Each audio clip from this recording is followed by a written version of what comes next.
Cette petite phrase aujourd'hui ne choque plus personne. D'ailleurs, celle-là non plus. Mais pour les plus expérimentés d'entre nous, c'est assez récent. Et c'est ça le point de départ du problème. Pendant des années, tu regardais de la pub sans savoir que c'en était. Pas d'indication, pas de mention, pas d'alerte. Et ce monde dans lequel on te vendait des produits en faisant passer ça pour un discours objectif et désintéressé, il y a une petite youtubeuse qui a démarré dans sa chambre avec son fer à lisser, qui a contribué à le changer malgré elle. Aujourd'hui, on va voir comment Enjoy Phoenix n'a pas juste refusé de suivre une règle, mais comment elle a participé à rendre visible un système qui avait tout intérêt à rester flou.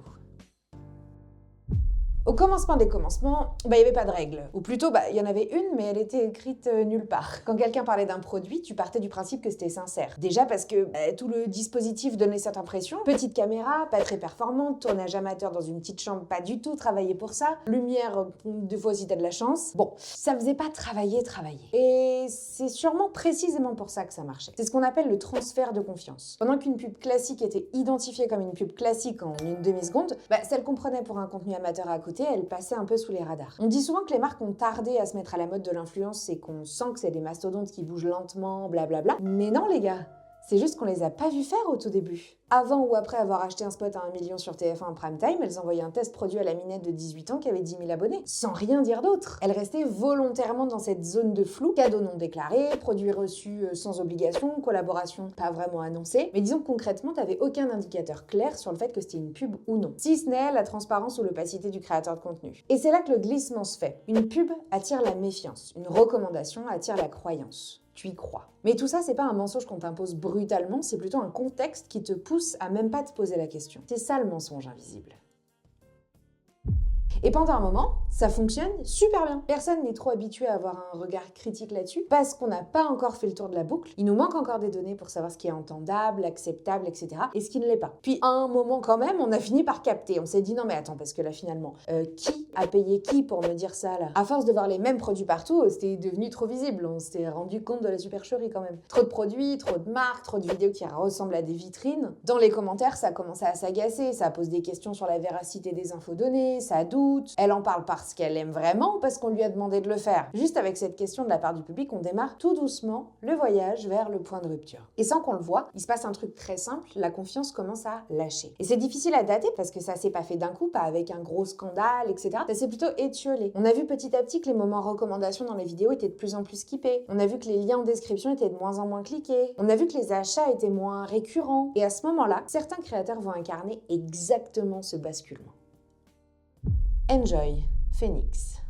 Que vous connaissiez ou pas son contenu, c'est juste impossible que ce nom vous parle pas. Une des premières petites nanas à faire des vidéos sur YouTube, notamment pour échapper à un climat collégien difficile avec harcèlement et autres plaisirs de l'enfance, mais enfin c'est un autre sujet. Enjoy Phoenix, elle démarre devant son miroir avec son fer à lisser à une époque où il n'y a pas encore de règles. Une chambre, une caméra, voire même une webcam, pas de stratégie, pas de watch time, pas d'identité nécessaire et par extension ça va avec, pas de cadre juridique. Et notamment autour de la rémunération, à savoir la publicité qui petit à petit va commencer avec les années à prendre du terrain. Pour comprendre le malaise, faut regarder comment on consomme du contenu. À la télé, le deal est clair, c'est gratuit, mais il y a de la pub. On a tous intégré que si on paye plus de redevances ou pas d'abonnement, c'est l'annonceur qui finance le film. Mais sur YouTube, pendant des années, on demandait le beurre, l'argent du beurre et le cul de la vache, à savoir la gratuité, la qualité, mais surtout la pureté de l'intention. On voulait une amie, pas une régie publicitaire, sauf qu'on n'est pas dans un monde idéal. Pour financer des vidéos qui demandent de plus en plus de moyens, parce que l'algorithme s'est perfectionné, Enjoy Phoenix, comme plein d'autres, a dû faire un choix, troquer l'illusion de l'absolue sincérité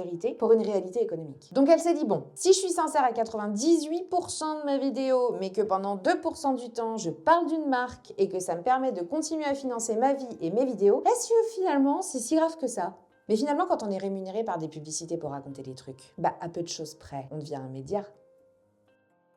Parce qu'à partir du moment où tu es payé pour parler de quelque chose, tu racontes plus seulement ta vie, tu diffuses un message. Et ce message, il a un impact. Et Enjoy Phoenix, elle fait partie de cette génération qui va devoir intégrer ça en direct. Comprendre que chaque produit montré, chaque marque citée, chaque recommandation, ça influence des milliers de personnes. Donc que ça engage une responsabilité. Sauf que le problème, c'est que ce naturel-là, il va entrer directement en collision avec son nouveau rôle de média. Un média, ça cadre. Un média, ça vérifie. Un média, ça distingue clairement contenu et publicité, notamment. Mais quand ton format repose justement sur sur la spontanéité et la proximité, c'est beaucoup plus compliqué à appliquer. Et il y a un deuxième décalage encore plus fort. À cette époque, les youtubeuses beauté ne sont pas pris au sérieux. Enfin, encore moins qu'aujourd'hui, je veux dire. C'est vu comme léger, superficiel, presque pas important. Alors qu'en réalité, on peut aimer ou pas le contenu, mais la vérité, c'est qu'elles influencent massivement les comportements d'achat. Donc d'un côté, t'as un rôle de média, de l'autre, t'as un public qui ne reconnaît pas du tout ce rôle, et ça, c'est hyper dur à tenir. Tu dois professionnaliser ta manière de communiquer dans un environnement qui te considère pas du tout comme une professionnelle. C'est pour ça qu'Enjoy Phoenix, elle va progressivement devoir ajuster, rendre les choses plus claires, sélectionner davantage ses partenariats, en refuser beaucoup, structurer sa prise de parole. Pas d'un coup, pas parfaitement, mais suffisamment pour faire évoluer sa crédibilité avec le temps.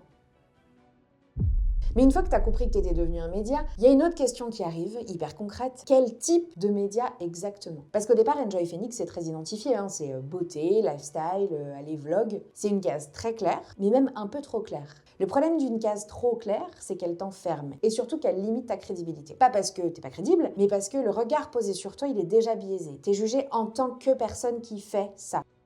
Et j'irai même plus loin, la crédibilité, c'est pas seulement ce que tu es, c'est ce qu'on t'autorise à être, parce qu'on a jugé que tu le faisais bien. Bref, pour sortir de ce carcan-là dans lequel elle s'est un petit peu enfermée sans vraiment le vouloir, il faut déplacer, il faut élargir le spectre, tester d'autres formats, aller sur d'autres terrains, parler à d'autres publics. C'est là qu'on la voit apparaître dans des univers où on l'attend pas forcément. Le stream, le gaming, le The Event, des espaces qui sont historiquement, plus masculins, ça c'est une chose, mais à la limite, il y a toujours eu quelques nanas dans le gaming. Ce qui choque, c'est de la voir, elle, avec d'autres codes, d'autres attentes en termes de légitimité. Et forcément, le regard est plus dur parce qu'elle n'arrive pas neutre, elle arrive avec une étiquette qu'elle doit dépasser et prouver qu'elle peut la dépasser. Et d'ailleurs là, je parle de gaming parce que disons que c'est le grand écart qui a surpris tout le monde, mais même logique avec Enjoy Cooking, sa chaîne de cuisine. Petit à petit, elle sort d'une identité unique et bien bordée et elle devient beaucoup plus difficile à résumer. Et c'est particulier parce que plus t'es spécialiste d'un thème, plus t'es reconnaissable, plus on t'identifie et plus on te comprend, mais tu deviens aussi beaucoup plus attaquable parce que si tu parles de ça tout le temps et que tu connais si bien le sujet, t'as pas le droit à l'erreur, tu dois être irréprochable. Au contraire, plus tu multiplies les formats, moins t'es clair pour ton public, donc moins il te capte, mais moins il peut t'attaquer aussi. Simplement parce que t'as le contrôle. T'es imprévisible et versatile, donc pourquoi t'attaquer ici si demain potentiellement t'es là? Tu prends la main sur la crédibilité que t'engages. Et au fond, c'est ça qu'elle a fait. Elle a déplacé progressivement le regard qu'on posait sur elle, jusqu'à ne plus seulement être Enjoy Phoenix, la youtubeuse beauté, mais simplement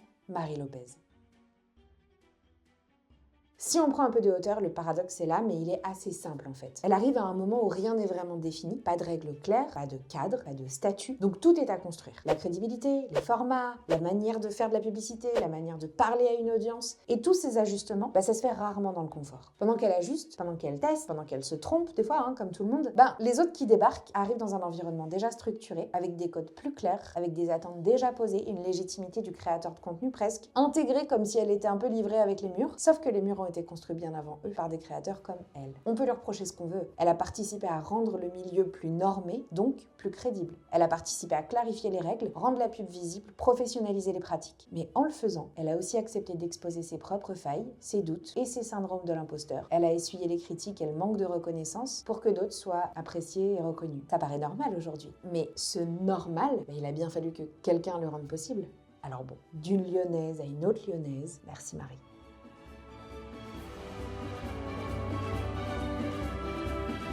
Salut les filles, aujourd'hui je vous retrouve pour une nouvelle vidéo qui va être un tuto coiffure pour cet été. Alors je vous retrouve avec les cheveux un petit peu à l'arrache parce que je viens d'essayer la coiffure en fait.